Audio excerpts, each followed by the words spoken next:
Your UCAT score can drop purely because you picked the wrong time of day. So I'm going to show you the simple 3R rule that I used, and I tell all my students as well to pick the perfect center, date, and time for them. My name is Farhan, I'm a junior doctor, and I've helped over 100 students get into medicine and dentistry across Australia. And today, you're going to learn how to choose the right UCAT testing center, the right date, and the right time for your UCAT. So let's get into it. For your testing center, all test centers provide pretty much exactly the same UCAT programs. You're going to have the same keyboard, the same kind of mouse. So you're not really going to be disadvantaged by going to one over the other. So my recommendation is simple. Choose the center that is most convenient to travel to on the day. Why are you going to travel like 2 hours across the city with traffic to go to one that all your friends are going to? Just choose the one that's closest to you, that's the most convenient, because the last thing you want is to add the cognitive burden of traffic and fatigue of that travel before your actual UCAT. Now, here's a note on the popularity of the center itself. Usually, a popular center means it's more consistent and more reliable. Now, to be quite frank with you, like 99% of UCAT test takers are going to have a completely seamless experience. There's going to be no issues. So basically, any center that you pick will be fine. But I won't say that with 100% guarantee. You know, I have heard of a couple of stories in the past before where we've had lights going off, where we've had calculators not working. Now, the thing is, as long as you flag it right then and there, and after your UCAT with the person there, the invigilator, then they'll do some sort of process to compensate you for what happened. So make sure if any of that stuff happens, you tell someone. But otherwise, look, that's very rare. And most centers are going to be fine when it comes to reliability. Popular centers, though, do mean that it does get packed at testing times. And let me tell you, when you're doing QR, when you've got 3, 4, 5 other people next to you doing this QR at the same time, all clacking at their keyboards, it is a mission and a half to stay focused on what you're doing. So there's no need to choose a center that all of your friends are going to just because it's more popular. Let's move into the date.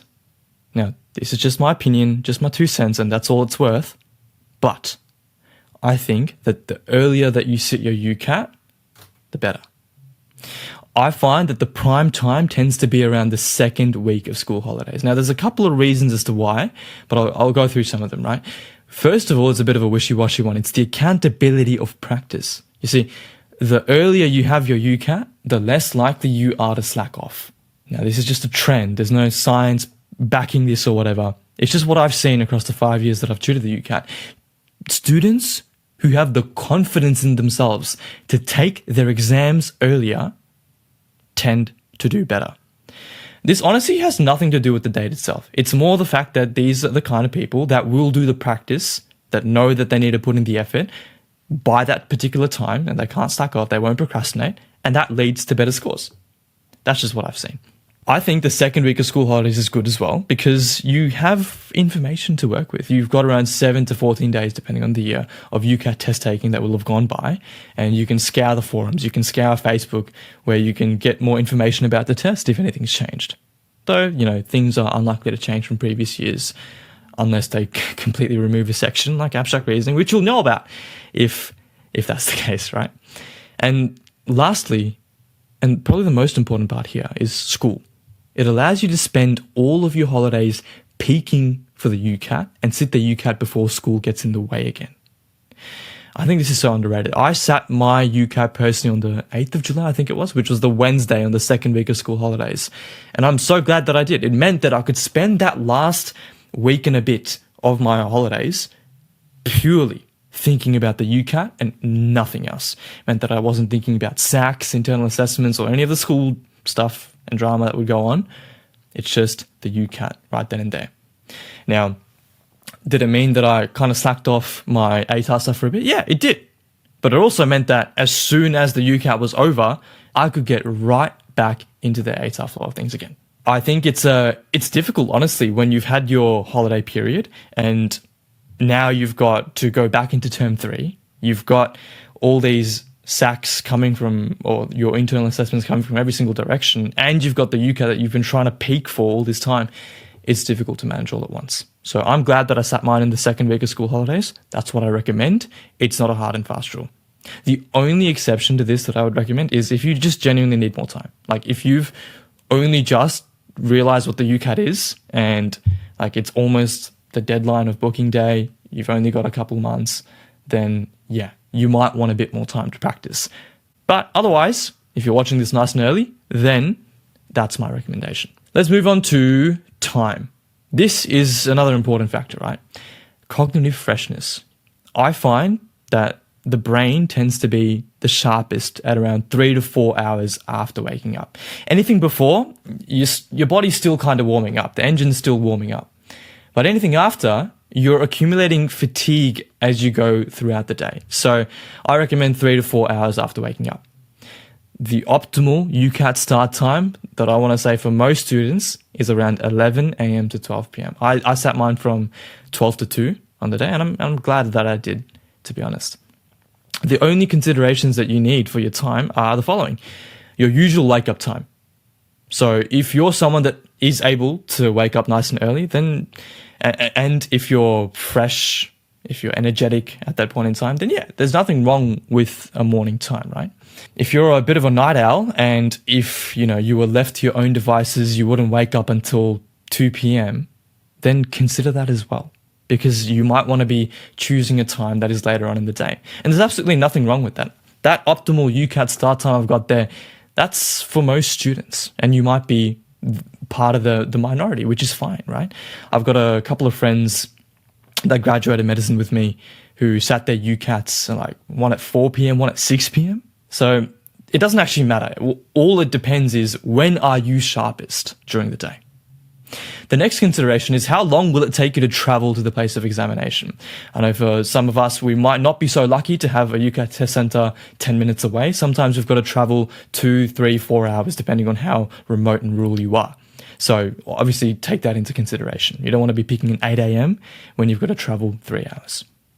Consider morning traffic as well. Even if you've got one 30 minutes away, just assume that someone is going to crash on the way to your UCAT, or something's going to go, the trains are going to stop working. Just assume something will go wrong and budget that in, because the last thing you want is to add that stress going into an already stressful test.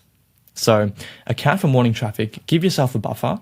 That's why I like the midday 11 a.m. to 2 p.m. range. Allow a bit more time to sleep if you tend to get sleepless nights the night before big events or big exams.